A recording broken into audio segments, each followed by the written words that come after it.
An kasa cimma matsaya, gagarumin farmaki na shirin faruwa yayin da Rasha ta bayyana cewa tana shirye-shiryen fitar da ma'aikatanta a tashar nukiliyan Bushar wacce take a Iran, inda ya zama mata dole a cewarta. Wannan tasha wadda Rasha ta gina ita ce kawai tashar nukiliya da take aiki a Iran kuma tana ɗauke da ɗaruruwan ma'aikata na Rasha. Matakin da Rashan ta ɗauka yana nuni da damuwarta game da yanayin tsaro a yankin Iran, musamman a wannan tasha ta nukiliya wadda ita ce kawai tashar nukiliya mai aiki a ƙasar. Wannan gagarumin gargaɗi yana zuwa ne da alamar cewa Rasha tana kallon yiwuwar farmake-farmake da al'amari da zai iya gawurta a wannan yanki nan ba da jimawa ba, musamman ganin yadda yanayin siyasa da tsaro na Iran ke canzawa.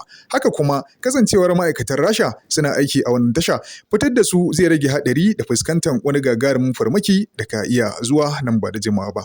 Wannan kuma wani al'amari ne wanda zai iya shafar bangaren shirye-shiryen nukiliyan Iran da kuma dangantakar Rasha da Iran, inda Rashan ke tabbatar da rawar takawa ta bangaren kula da wannan tasha ta nukiliya da take kasar Iran wanda Rashan take ginawa. A takaice dai wannan mataki yana nuna cewa Rasha tana ɗaukar matakan gaggawa domin kare ma'aikatanta da kuma tabbatar da cewa ayyukan tashar nukiliyan ba su shiga hatsari ba, duk da yanayin siyasa da bangaren tsaro mai cike da rudani a halin da ake ciki yanzu, yayin da kowa ya riga da ya fidda tsammani akan samun daidaito tsakanin Amurka da ƙasar mamaya da Iran wanda takaddama ce wanda ba makawa sai ta faru sakamakon duka an kasa cimma matsaya. Yan uwa, ya kuke ganin waɗannan al'amura da suke tinkarowa yayin da jaridar TASS ta Rasha ta rawaito wannan jawabi a halin da ake ciki yanzu?